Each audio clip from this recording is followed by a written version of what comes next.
വിശ്വാസ വെളിച്ചത്തിൻ്റെ പുതിയ എപ്പിസോഡിലേക്ക് ഗുഡ്നസ് ടി വിയുടെ എല്ലാ മാന്യപ്രേക്ഷകരെയും ഏറെ സന്തോഷത്തോടെ സ്വാഗതം ചെയ്യുന്നു.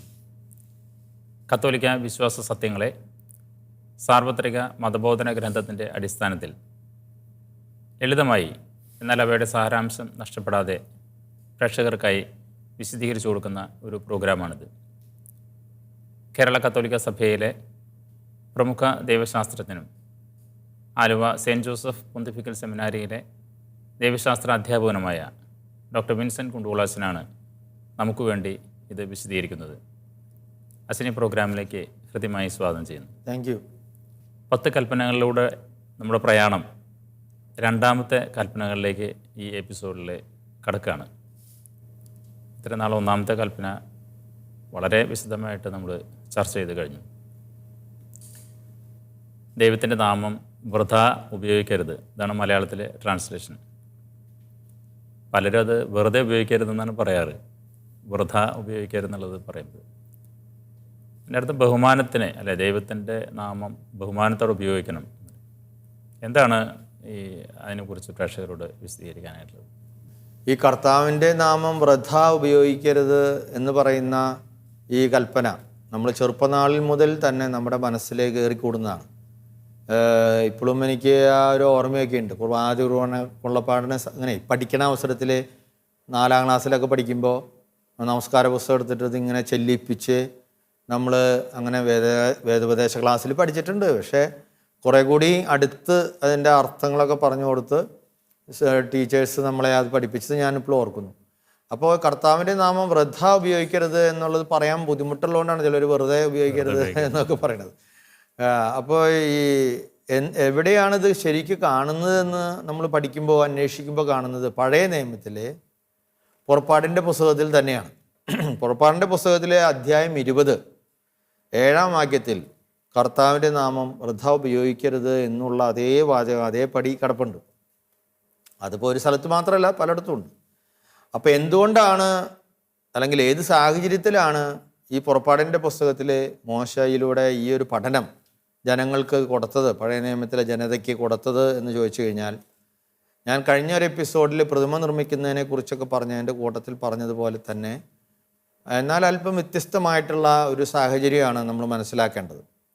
ഈ അന്നുണ്ടായിരുന്ന മറ്റ് യഹൂദരല്ലാത്ത മറ്റ് മതസമൂഹങ്ങളിൽപ്പെട്ട വിശ്വാസികൾ അവർ ദേവീദേവന്മാരുടെ പ്രതിമകൾ ഉണ്ടാക്കിയെന്ന് മാത്രമല്ല, ഈ ദേവീദേവന്മാരുടെ പേരുകൾ ചൊല്ലി വിളിച്ചുകൊണ്ട് അവർ പറയുന്ന കാര്യങ്ങൾ സാധിക്കാൻ വേണ്ടി ചില മന്ത്രങ്ങളും ഉച്ചാരണങ്ങളൊക്കെ നടത്തി ദൈവത്തെ, ഈശ്വരനെ, അവരുടെ ആ ഇഷ്ടദേവതയെ അല്ലെങ്കിൽ ഇഷ്ടദേവനെ നിർബന്ധിക്കുന്ന പോലത്തെ ഒരു ശീലമുണ്ട്. ബാൽദേവൻ, അപ്പോൾ അങ്ങനെ ബാൽദേവ എന്നൊക്കെ പറഞ്ഞ് വിളിച്ച് ഇവരെ ഒരു പൂജാരി അല്ലെങ്കിൽ ജനം ഇന്ന കർമ്മങ്ങൾ നടത്തി ആ കർമ്മങ്ങൾ ഉച്ചരിച്ച് പല പ്രാർത്ഥനകൾ ശരിക്കും ചൊല്ലി ഇന്ന ഇണത്തിൽ അല്ലെങ്കിൽ ഇന്ന ആവശ്യമുള്ള കാര്യങ്ങൾ നിറവേറ്റിയാൽ, ആ പൂജയ്ക്ക് വേണ്ട എല്ലാ കാര്യങ്ങളും നിറവേറ്റിയാൽ ദൈവം നിർബന്ധമായിട്ട് ഈ കാര്യം അവർക്ക് പ്രസാദിച്ചു കൊടുക്കണം എന്നുള്ള രീതിയിലുള്ള ചില വിശ്വാസങ്ങളിലേക്ക് ചുറ്റുപാടുള്ള ആളുകൾ പോകുന്നുണ്ടായിരുന്നു.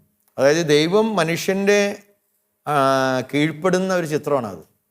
മനുഷ്യൻ ചില പൂജാവിധികൾ ഉണ്ടാക്കിയിട്ട് അല്ലെങ്കിൽ ചില കാര്യങ്ങൾ ഉണ്ടാക്കിയിട്ട് ആ കണ്ടീഷൻസിനെ ദൈവം സമ്മതിച്ച് ഇറങ്ങി വരേണ്ട ഒരു കാര്യം.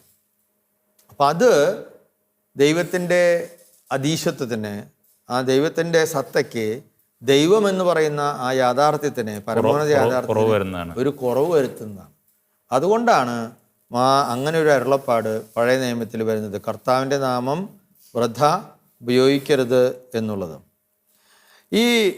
പക്ഷെ അതിൻ്റെ അർത്ഥം എന്താണെന്ന് വെച്ച് കഴിഞ്ഞാൽ, കർത്താവിൻ്റെ നാമം അല്ലെങ്കിൽ കർത്താവ് എല്ലാത്തിനേക്കാളും ഉപരിയാണ് എന്ന് പ്രഘോഷിക്കുക എന്നുള്ളതാണ്.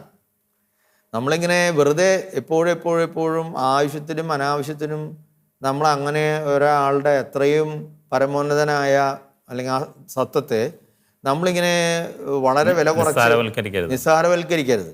അപ്പോൾ അതുകൊണ്ടാണ് ദൈവമേ, ഉച്ചരിക്കാൻ പോലും എനിക്ക് യോഗ്യതയില്ലാത്ത രീതിയിൽ അങ്ങയുടെ നാമം എത്രയോ മഹത്വമേറിയതാണ്, ഞാൻ ആരാണ് എന്ന് ഉള്ള ആ ഒരു വിശ്വാസിയുടെ ആഴമായ അറിവിൻ്റെ ആ ഒരു തലത്തിൽ നിന്നാണ് നമ്മൾ ഈ ഒരു കൽപ്പന വരുന്നത് തന്നെ. അപ്പം അതുകൊണ്ട് തന്നെയാണ് സഭ അങ്ങനെയുള്ള കാര്യങ്ങൾ പ്രോത്സാഹിപ്പിക്കാതെ. ശബ്ദങ്ങൾ, ദൈവത്തിൻ്റെ നാമം ഉപയോഗിച്ച് ശബ്ദങ്ങൾ ചെയ്യുക എന്ന് പറയുന്ന രീതിയൊക്കെ ഉണ്ട്. വാസ്തവത്തിൽ നമ്മളൊരു കാര്യം പറയണ ആ കാര്യം സത്യമാകണമെങ്കിൽ ദൈവത്തിൻ്റെ പേര് ഉപയോഗിച്ചാലേ അത് സത്യമാവുള്ളൂ എന്ന് വരുന്നത് മോശമല്ലേ? ദൈവത്തിൻ്റെ പേര് ഉറപ്പിച്ച് പറയാതെ തന്നെ നമ്മൾ പറയുന്ന കാര്യങ്ങൾ സത്യസന്ധമാണ് എന്ന് മറ്റുള്ളവർക്ക് ബോധ്യപ്പെടേണ്ടത് ആവശ്യമാണ്. അങ്ങനെ വേണം നമ്മൾ ജീവിക്കാനും കാര്യങ്ങൾ പറയാനും. പക്ഷെ ഇപ്പോഴും നമ്മൾ കോടതികളിലൊക്കെ സത്യം ചെയ്യുന്നത് ദൈവത്തിൻ്റെ പേരിലാണ്. അല്ല, കോടതിയിലെ അല്ലെങ്കിൽ ചിലർ ഇപ്പോൾ പാർലമെന്റിൽ ഒക്കെ പ്രതികരിക്കുമ്പോൾ ചിലർ ദൈവത്തിൻ്റെ നാമത്തിൽ പറയുന്നു. അത് അതിൻ്റെ ഉറപ്പ് കൊടുക്കാൻ വേണ്ടിയാണ്. അത് പ്രതിജ്ഞകൾ ചെല്ലുന്ന അപൂർവ സന്ദർഭങ്ങളിൽ. പക്ഷേ തൊട്ടതിനും പിടിച്ചതിനൊക്കെ എല്ലായിടത്തും ദൈവത്തെ പിടിച്ചുകൊണ്ടുവന്ന് ഞാൻ നിനക്ക് സത്യം പറയുന്നു, എൻ്റെ കയ്യിൽ നിന്ന് മേടിച്ച 5000 രൂപ ഞാൻ ഇന്ന് രാത്രി തന്നെ നിനക്ക് ഗൂഗിൾ പേ ചെയ്യുന്നതാണ് എന്ന് പറയുന്നു. പക്ഷേ 2 ആഴ്ച കഴിഞ്ഞിട്ട് 1 മാസം കഴിഞ്ഞിട്ടും ഇത് വരുന്നില്ല. അപ്പോൾ അത് എന്തിനാന്ന് വെച്ചാൽ ആ കൊടുക്കണ നേരത്തെ ആ സാധനം ചെയ്ത് കിട്ടാൻ വേണ്ടി പറയുന്നു, ദൈവത്തെ കൂട്ടുപിടിക്കുകയാണ്. അപ്പോൾ അങ്ങനെ പിടിക്കുമ്പോൾ ദൈവത്തെ അനാവശ്യമായ സ്ഥലത്തേക്ക് വലിച്ചഴയ്ക്കുന്ന ഒരു അനുഭവമാണ് ഉണ്ടാകുന്നത്. അപ്പോൾ അങ്ങനെ സംഭവിക്കരുത്. ദൈവം അങ്ങനെ ദൈവത്തിൻ്റെ നാമം ഉപയോഗിച്ച് മനുഷ്യൻ്റെ ചില കാര്യങ്ങൾ നടത്താനുള്ള സൂത്ര ലാബായിട്ട് റബ്ബർ സ്റ്റാമ്പായിട്ട് ദൈവത്തെ ഉപയോഗിക്കരുത്. കാരണം നെയിമിന് ഒരു വ്യക്തിത്വത്തിൻ്റെ പകർപ്പാണത്. ഇപ്പോൾ നമ്മൾ പേരിടുന്നു. അപ്പോൾ നമ്മളൊരു പേരിടുമ്പോൾ ആ പേരിൽ എന്തിരിക്കുന്നു എന്നൊക്കെ നമ്മൾ ചോദിച്ചാലും ഈ പേരിൽ ആ വ്യക്തിയുടെ വ്യക്തിത്വമുണ്ട്. അല്ലെങ്കിൽ ആ പേരാൽ അറിയപ്പെടുന്ന വ്യക്തിയിലേക്ക് ആ വ്യക്തിയുടെ വ്യക്തിത്വത്തെ ഏതാണ്ട് ആളുകൾ നിർവചിച്ചു വെച്ചിട്ടുണ്ട്. ഇപ്പോൾ വിൻസെൻ്റ് കുണ്ടുകുളം എന്ന പേര് കേൾക്കുമ്പോൾ തന്നെ എന്നെ അറിയുന്ന കുറച്ച് മനുഷ്യരുടെ ഇടയിൽ എന്നെക്കുറിച്ച് ചില ധാരണകൾ വരുന്നുണ്ട്. നമ്മുടെ ഒരു പേഴ്സണാലിറ്റി അതിലൂടെ അത് കൃത്യമായിട്ട് വരുന്നുണ്ട്. നമ്മുടെ ഒരു അനന്യതയാണത് നമ്മുടെ പേര്. ആ പേര് ഇങ്ങനെ ഒരു ബഹുമാനമില്ലാതെ ദൈവം എന്ന് പറയുന്ന ആ ദൈവത്തിൻ്റെ അനന്യതയ്ക്ക് കുറവ് വരികയാണ് ചെയ്യുന്നത്. നമ്മൾ ദൈവത്തെ അനാവശ്യമായ സന്ദർഭങ്ങളിലേക്ക് ദൈവത്തിൻ്റെ പേര് ഉച്ചരിച്ച് കൊണ്ടുവരുന്നത്. അപ്പോൾ മാത്രമല്ല, നമ്മളൊരാളെ പേര് വിളിച്ച്, ഞാൻ പറയാം വക്കീലിനെ ഡേവിഡ് സാറേ എന്ന് പറഞ്ഞ് പേര് വിളിക്കുമ്പോൾ അതിലൊരു ട്രസ്റ്റ് ഉണ്ട്, ഒരു വിശ്വാസം അർപ്പിക്കുന്നുണ്ട്. എനിക്ക് സാറ് അതോ ആ കേസ് ഒന്ന് വാദിച്ച് തീർത്ത് തരണം. അപ്പോൾ നമ്മൾ പേര് വിളിച്ച് ഒരാളെ കാര്യങ്ങൾ ഏൽപ്പിക്കുക. അതുകൊണ്ടാണ് പഴയ നിയമത്തിൽ പേര് ചൊല്ലി ദൈവം അവനെ വിളിച്ചു. ആ പേര് ചൊല്ലുമ്പോൾ ആ വ്യക്തിയെ പൂർണ്ണമായി മാനിക്കുന്നു, ബഹുമാനിക്കുന്നു, ആദരിക്കുന്നു. ആ വ്യക്തിക്ക് പ്രത്യേകമായ ഒരു ധർമ്മം അനുഷ്ഠിക്കാനുണ്ട്, അതിനുവേണ്ടി തിരഞ്ഞെടുക്കുന്നു. ഒരു ഞാൻ നീ ബന്ധം, ആ ബന്ധത്തിൽ വളരെ പ്രധാനപ്പെട്ട ഒരു കാര്യമാണ്. അപ്പോൾ ഈ ക്രിസ്തു തന്നെ ദൈവത്തിൻ്റെ പേര് വളരെ ബഹുമാനപൂർവം ആണ് ഉപയോഗിച്ചിട്ടുള്ളൂ. കർത്താവ് യേശു മിശിഹ ആകെ ഒരു പ്രാർത്ഥനയാണ് മനുഷ്യനെ പഠിപ്പിച്ചത്. ആ പ്രാർത്ഥന സ്വർഗസ്ഥനായ പിതാവേ എന്നുള്ള പ്രാർത്ഥന. സ്വർഗസ്ഥനായ പിതാവേ, അങ്ങയുടെ നാമം പൂജിതമാകണമേ. അപ്പോൾ പൂജിതമാക്കപ്പെടേണ്ടതാണ് ദൈവത്തിൻ്റെ നാമം. പൂജിതമായി മാത്രമേ അത് കരുതപ്പെടാവൂ, ഉപയോഗിക്കപ്പെടാവൂ. അതിന് വിരുദ്ധമായിട്ടുള്ളതൊന്നും ഈ ദൈവത്തിൻ്റെ നാമം ഉപയോഗിച്ചുകൊണ്ട് ചെയ്യരുത് എന്നുള്ളൊരു ധ്വനി ആ പ്രാർത്ഥനയിൽ തന്നെയുണ്ട്. അതുപോലെ നമ്മൾ വായിക്കുന്നതാണ് മത്തായിയുടെ സുവിശേഷം 18-ാം അധ്യായം 20-ാം വാക്യത്തിൽ, നിങ്ങൾ എൻ്റെ നാമത്തിൽ 1, 2, 3 പേർ ഒരുമിച്ച് കൂടും. എൻ്റെ നാമത്തിൽ നിങ്ങൾ 2, 3 പേർ ഒരുമിച്ച് കൂടുമ്പോൾ ഞാൻ നിങ്ങളുടെ മധ്യേ ഉണ്ടായിരിക്കും. പലപ്പോഴും കർത്താവ് ഈ കർത്താവിൻ്റെ നാമത്തെ സ്മരിക്കേണ്ടതും ആ സ്മരിക്കുമ്പോൾ അവിടെ ഞാനുണ്ട്. വാസ്തവം പറഞ്ഞാൽ കർത്താവിൻ്റെ നാമത്തിൻ്റെ പ്രത്യേകത എന്ന് വെച്ചാൽ കർത്താവിൻ്റെ സ്മരണയാണ്, സാന്നിധ്യമാണ് അതിലൂടെ നമ്മൾ ആഘോഷിക്കുന്നത്. അപ്പോൾ ദൈവത്തിൻ്റെ സാന്നിധ്യം, പ്രത്യേകമായ സാന്നിധ്യവും ആ ദൈവത്തെ ഞാൻ ആരാധിക്കുന്നു എന്നുള്ള അർത്ഥവും കൂടെയുണ്ട് ദൈവത്തിൻ്റെ നാമം ഉച്ചരിക്കുമ്പോൾ. അങ്ങനെ അല്ലാത്ത ഒരു സന്ദർഭത്തിലും നമ്മൾ ദൈവത്തിൻ്റെ നാമം ഉച്ചരിക്കാൻ പാടില്ല. നമ്മുടെ സഭയുടെ എല്ലാ ലിറ്റർജികളും ആരംഭിക്കുന്നത് പിതാവിൻ്റെയും പുത്രൻ്റെയും പരിശുദ്ധാത്മാവിൻ്റെയും നാമത്തിൽ എന്ന് പറഞ്ഞുകൊണ്ടാണ്. അപ്പോൾ തന്നെ ഈ ദൈവത്തിൻ്റെ നാമം, ഇനി മാത്രമല്ല മാമോദീസ സ്വീകരിക്കുമ്പോൾ എന്തെന്നാ പറയണത്, കൂദാശകൾ കൊടുക്കുമ്പോൾ ഞാൻ നിന്നെ ജോസഫിനെ പിതാവിൻ്റെയും പുത്രൻ്റെയും പരിശുദ്ധാത്മാവിൻ്റെയും നാമത്തിൽ മാമോദീസ മുക്കുന്നു എന്നാണ് പറയുന്നത്. അല്ലെങ്കിൽ ഞാൻ രോഗിലാപനം തരുന്നു. എല്ലാം നമ്മൾ ദൈവത്തിൻ്റെ നാമത്തിൽ. അപ്പോൾ ദൈവത്തിൻ്റെ നാമം ഉപയോഗിക്കുക എന്ന് പറഞ്ഞാൽ ദൈവത്തിൻ്റെ സാന്നിധ്യത്തെ അവിടെ സ്മരിക്കുകയും വിളിച്ചിറക്കി കൊണ്ടുവന്ന് ആ ദൈവത്തിനെ തന്നെ നേരിട്ട് നമ്മൾ അനുഭവിക്കുന്ന ആ അനുഭവത്തിൻ്റെ പശ്ചാത്തലത്തിലാണ് ദൈവനാമം ഉപയോഗിക്കാവൂ. മറിച്ചുള്ള സന്ദർഭങ്ങളിൽ ഉപയോഗിക്കുന്നത് അപഹാസ്യമാണ്, ദൈവത്തെ അത് നിഷേധിക്കലാണ്, ദൈവത്തെ പരിഹാസപാത്ര വിഷയമാക്കണം. അതുകൊണ്ടാണ് ആ കൽപ്പന ദൈവത്തിൻ്റെ നാമം വൃഥ ഉപയോഗിക്കരുത്. ഈ ദൈവത്തിൻ്റെ നാമം വൃഥ ഉപയോഗിക്കരുതെന്ന് പറയുമ്പോൾ ദൈവിക സാന്നിധ്യമുള്ള ഇപ്പോൾ വിശുദ്ധരായാലും അല്ലെങ്കിൽ വിശുദ്ധ വസ്തുക്കളുടെ ആയാലും എല്ലാത്തിനും ഒരു എക്സ്റ്റൻഷൻ ഈ കൽപ്പന കൊടുക്കുന്നുണ്ട്. തീർച്ചയായിട്ടും ഉണ്ടോ അല്ലേ? അല്ലെങ്കിൽ എനിക്ക് തോന്നുന്നത് അതിൻ്റെ ക്ലൈമാക്സിലേക്ക് പോകുമ്പോൾ ആരുടെ പേരിലും ഇപ്പോൾ നിങ്ങൾ സഹോദരനെ ഭോഷ എന്ന് വിളിക്കുകയാണെങ്കിൽ അതിന് തക്കതായ ശിക്ഷ ഉണ്ടാവും തന്നെ. അപ്പം അത് ശരിയാണ്. കാരണം നമ്മളെല്ലാവരും ദൈവത്തിൻ്റെ സാന്നിധ്യം നമ്മളുള്ളവരാണ്. നമ്മളിൽ എല്ലാവരും ദൈവത്തിൻ്റെ ഛായയും സാദൃശ്യവും ഉണ്ട്. അവിടുത്തെ ധർമ്മം നിർവഹിക്കുന്നവരാണ്. അതുകൊണ്ടാണ് നമ്മൾ പ്രത്യേകിച്ച് ദൈവികമായ കർമ്മങ്ങൾക്ക് വേണ്ടി മാറ്റിവെക്കപ്പെട്ട വ്യക്തികൾ, വസ്തുക്കൾ, അതുപോലെ സ്ഥലങ്ങൾ, അവിടെയൊക്കെ ആ പരിശുദ്ധമായ രീതിയിൽ അതിനെ കണ്ട് നമ്മൾ പെരുമാറിയില്ലെങ്കിൽ അത് ഈ രണ്ടാമത്തെ പ്രമാണത്തിന് എതിരായിട്ട് മാറും എന്ന് പറയുന്നതിൻ്റെ പ്രേക്ഷകരെ അതും കൂടി മനസ്സിലാക്കണം. ദൈവത്തിൻ്റെ നാമം എന്ന് പറയുമ്പോൾ മനുഷ്യരുടെ നാമം കൂടി അതിൽ കയറി വരാം. കാരണം മനുഷ്യനിലുള്ള അന്വേഷണം ചെന്നെത്തുന്നത് ദൈവത്തിലാണ്. ദൈവത്തിലുള്ള അന്വേഷണം എത്തിയാൽ മനുഷ്യനിൽ ആരെയാണ് മനുഷ്യൻ റെപ്രസെന്റ് ചെയ്യുന്നത്? ദൈവത്തെയാണ്. അപ്പോൾ മനുഷ്യൻ ദൈവവും മനുഷ്യനുമായ ക്രിസ്തു നമ്മളെ പഠിപ്പിച്ചത് അത് തന്നെയാണ്. പരസ്പരം ബഹുമാനിക്കുക എന്നുള്ളത് തന്നെയാണ് അതിൻ്റെ അന്തരാർത്ഥത്തിലേക്ക്. അതുപോലെ ഈ ദൈവത്തിൻ്റെ നാമത്തിൽ ചെയ്ത ശപഥങ്ങൾ നിറവേറ്റാതിരുന്നാലേ ശിക്ഷ ഉണ്ട് എന്നുള്ള ഒരു സങ്കല്പമുണ്ട് പലർക്കും. യേശു പലതാണ് ആവർത്തിക്കുന്നത്, നിങ്ങൾ ആണയിടരുത്, ഒന്നിനെ കുറിച്ച് ആണയിടരുത്, നിങ്ങളെപ്പോഴും അതെ അതെ എന്നും അല്ല അല്ല എന്ന് പറഞ്ഞാൽ മതി എന്ന് പറയുന്നുണ്ട്. എങ്കിലും ബൈബിളിൽ സൂചന തരുന്നുണ്ട്, നേർച്ചകൾ നിറവേറ്റാൻ നീ കടപ്പെട്ടവനാണ്, പറ്റില്ലെങ്കിൽ നേരുന്നുണ്ടെങ്കിലേ അത് ചെയ്യാം. അപ്പോൾ ദൈവത്തിൻ്റെ നാമത്തിൽ ഏറ്റെടുക്കുന്ന ശപഥങ്ങൾ അത് ചെയ്തില്ലെങ്കിൽ അതിന് തക്കതായ ശിക്ഷ ഉണ്ടാകും എന്നുള്ളൊരു ഭയം പലർക്കും ഉണ്ട്.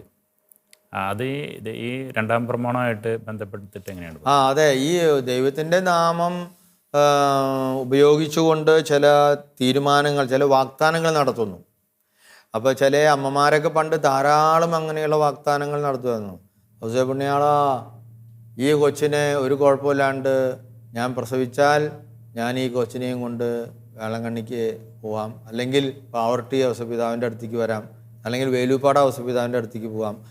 അങ്ങനെയൊക്കെ നമ്മളിങ്ങനെ പ്രാർത്ഥിക്കുന്ന പണ്ട് നമ്മുടെ അമ്മമാരെ അത് നിയോഗം വെച്ചതെന്ന് വേറൊരു കാര്യം കൊണ്ടും കൂടിയാണെന്നാണ് എനിക്ക് തോന്നുന്നത്. കാരണം അവർക്ക് പുറത്തേക്ക് പോകാൻ അനുവാദമില്ല.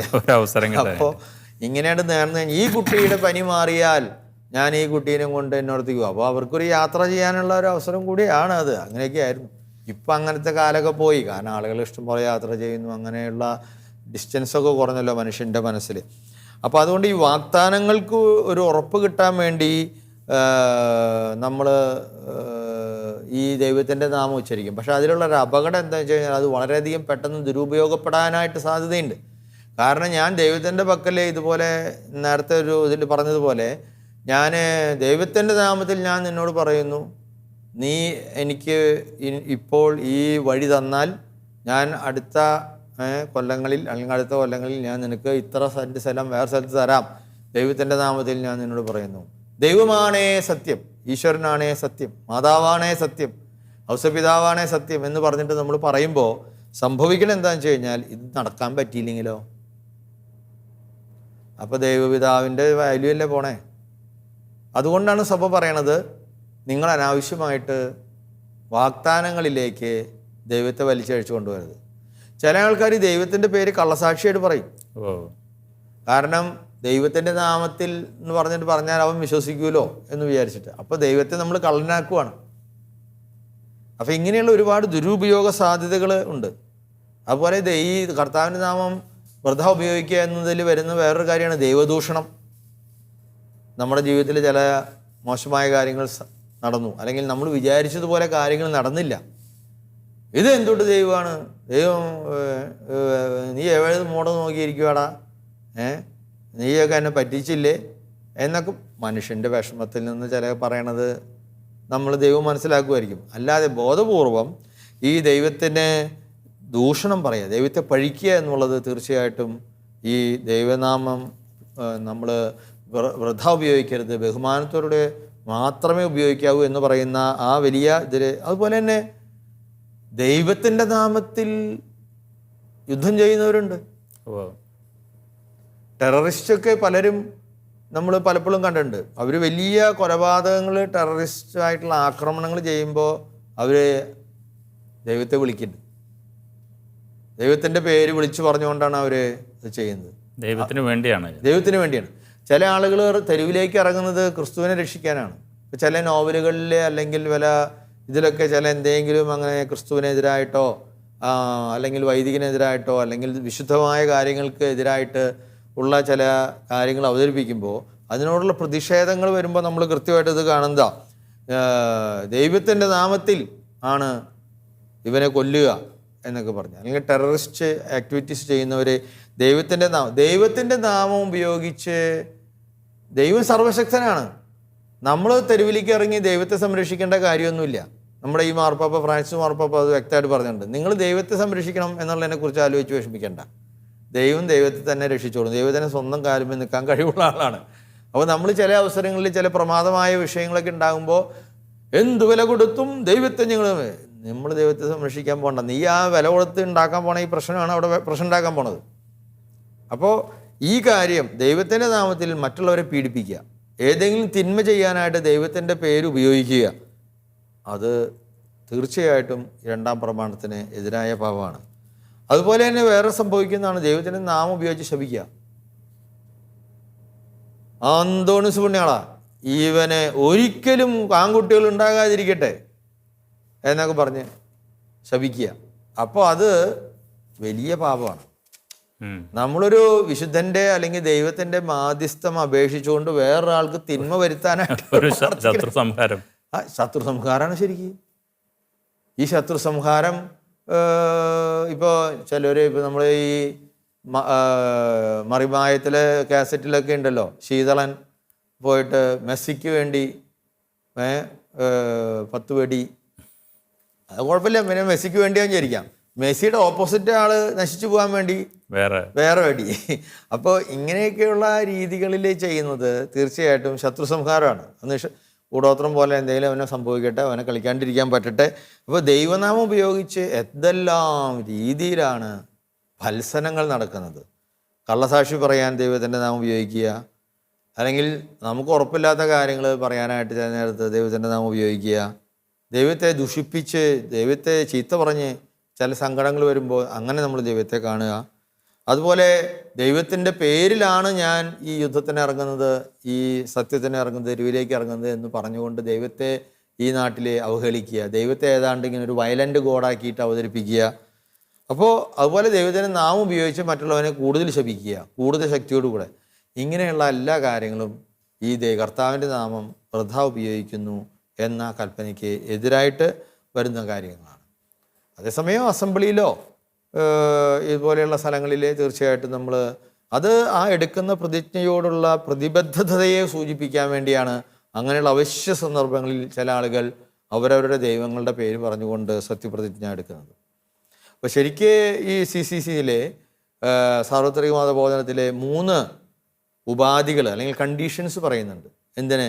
ഈ കർത്താവിൻ്റെ നാമം ഉച്ചരിക്കുമ്പോൾ നമ്മൾ കർത്താവിൻ്റെ നാമം എവിടേക്കെങ്കിലും കൊണ്ടുവന്ന് എന്തെങ്കിലും കാര്യങ്ങൾ ചെയ്യുന്നുണ്ടെങ്കിൽ ഉറപ്പ് വരുത്തുന്നത് ഞാൻ പറയുന്നത് സത്യമാണെന്ന് എനിക്ക് പൂർണ്ണമായ ബോധ്യം ഉണ്ടാവണം.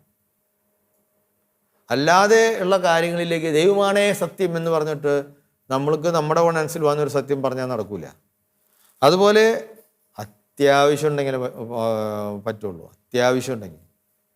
അപ്പോൾ സത്യമായിരിക്കണം, ദൈവത്തിൻ്റെ നാമം പറയേണ്ടത് വളരെ അത്യാവശ്യമായിരിക്കണം. കാരണം ഒരുപക്ഷെ നമ്മളെ കേൾക്കുന്ന പ്രേക്ഷകരെല്ലാം അങ്ങനെയുള്ള ഒരു സന്ദർഭമാണെങ്കിൽ. ഇനി അതുപോലെ ബഹുമാനം ഉണ്ടാവണം, ബഹുമാനത്തോടു കൂടെ മാത്രമേ. അതുകൊണ്ടാണ് പലപ്പോഴും സ്റ്റേജിലൊക്കെ കലാപരിപാടികളിലെ പല സ്കിറ്റിലെ ഒക്കെ ദൈവത്തെ ഇങ്ങനെ ഒരു വളരെ മോശമായിട്ടൊക്കെ ചിത്രീകരിക്കുമ്പോൾ അല്ലെങ്കിൽ വേണ്ടത്ര നിലവാരമില്ലാതെ ഈ പറയുന്നത് പോലെയുള്ള അത്യാവശ്യങ്ങളില്ലാതെ ഒരു പടം ഹിറ്റാക്കാൻ വേണ്ടി അല്ലെങ്കിൽ ഒരു നാടൻ ഹിറ്റാക്കാൻ വേണ്ടി അല്ലെങ്കിൽ നമ്മുടെ ഒരു സൃഷ്ടി ഹിറ്റാക്കാൻ വേണ്ടി നമ്മൾ ബഹുമാനവും സത്യവും ഒന്നുമില്ലാതെ അനാദരവോടുകൂടെ കർത്താവിൻ്റെ നാമം ഉച്ചരിക്കുന്നത് ഒരിക്കലും ചെയ്യാൻ പാടില്ല എന്ന് saint Ignatius of Loyola Jesuit സമൂഹം സഭ സ്ഥാപിച്ച ഇഗ്നേഷ്യസ് ഓഫ് ലയോള അദ്ദേഹത്തിൻ്റെ എക്സസൈസിൽ ഇങ്ങനെ എഴുതിയിട്ടുണ്ട്: സത്യം, അത്യാവശ്യം, ബഹുമാനം എന്നിവ വരുന്ന സന്ദർഭങ്ങളിൽ മാത്രമേ ഈ ദൈവത്തിൻ്റെ നാമം ഉപയോഗിക്കാൻ പാടുള്ളൂ എന്ന്. അത് നല്ലൊരു മാർഗരേഖയാണ് എന്ന് ഞാൻ വിചാരിക്കുന്നു. ഓരോ പ്രാവശ്യവും നമ്മൾ ദൈവത്തിൻ്റെ നാമം ഉപയോഗിച്ച് എന്തെങ്കിലും പറയുമ്പോൾ, ദൈവമേ, ഞാൻ ഈ പറയുന്നത് 100% സത്യമാണെന്ന് എനിക്ക് ഉറപ്പുണ്ടല്ലോ, ഇത് പറഞ്ഞാലേ ഇവിടെ ആ സന്ദർഭത്തിലെ അതിന് വ്യക്തത വരുള്ളൂ, അതുകൊണ്ട് ഇത് അത്യാവശ്യമാണല്ലോ. അതുപോലെ തന്നെ ആദരവോടുകൂടിയാണ് ഞാൻ പറയുന്നത്. ഇങ്ങനെയുള്ള ഈ 3 കാര്യങ്ങളും നമ്മൾ പരിശോധിച്ചതിന് ശേഷം വേണം നമ്മൾ അഥവാ ദൈവത്തിൻ്റെ നാമം ഉപയോഗിക്കുന്നുണ്ടെങ്കിൽ തന്നെ ഉപയോഗിക്കേണ്ടത് എന്ന് സഭ നമ്മളെ പഠിപ്പിക്കുന്നു. കോടതികളിൽ ഞാൻ സാധാരണ കണ്ടിട്ടുണ്ട്, നമ്മൾ സത്യം ചെയ്തിട്ടാണ് ഈ മൊഴി കൊടുക്കുന്നത് തുടങ്ങുക.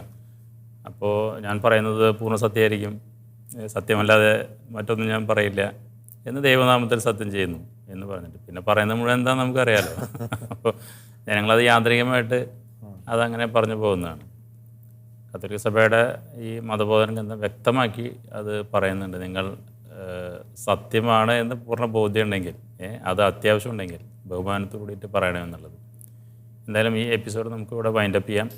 2ാമത്തെ കൽപ്പനയിൽ ദൈവനാമത്തെ വെറുതെ ഉപയോഗിക്കരുത് എന്നുള്ളതല്ല, ബഹുമാനത്തോട് ഉപയോഗിക്കണം എന്നുള്ളതിനെക്കുറിച്ച് പ്രേക്ഷകർക്ക് വിശദീകരിച്ചു കൊടുത്തതിന് അച്ഛന് നന്ദി പറയും. പ്രമാണങ്ങളുടെ 2ാം കൽപ്പന, ദൈവത്തിൻ്റെ നാമം വൃഥാ ഉപയോഗിക്കരുത് എന്നുള്ളതിനെക്കുറിച്ച് അച്ഛൻ വിശദീകരിച്ചത് ശ്രദ്ധിച്ച എല്ലാ പ്രേക്ഷകർക്കും നന്ദി പറയുന്നു. നന്ദി, നമസ്കാരം.